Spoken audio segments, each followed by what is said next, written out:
Um, may nangutan naman da ito. May nangutan na da ito. Unsa kuno ng atik? Unsa ang atik? Wa mo kay bawo sa atik? Dugay na mo dinis takot, ibis lang gyapon mo.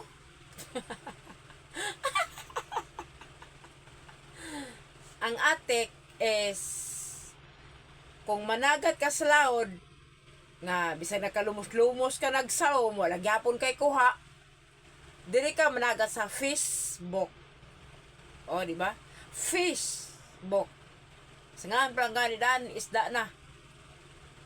Pero dito sa dagat,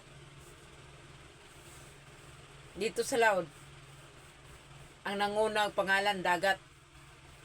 Kung masaom ka, usa pa ka makakitag isda. Pero dire, fish book. Noon, ang isda, gikan po na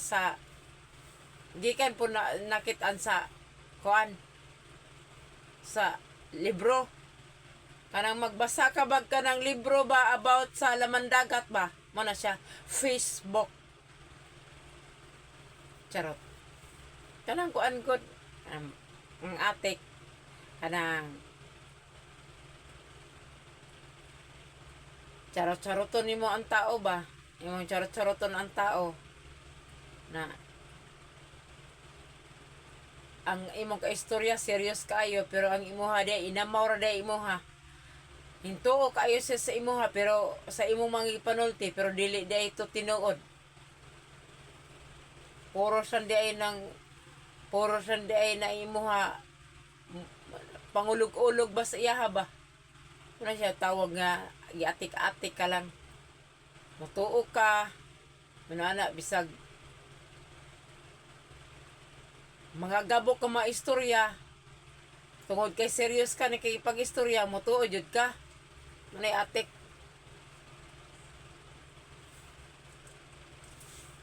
Mana akong giingon ba? Kanang nata din sa Facebook managat, makakuha gyud tag isda. May ko daw kung may kung unta kung ang paon lang ang tokbon, ikulipa ang taga.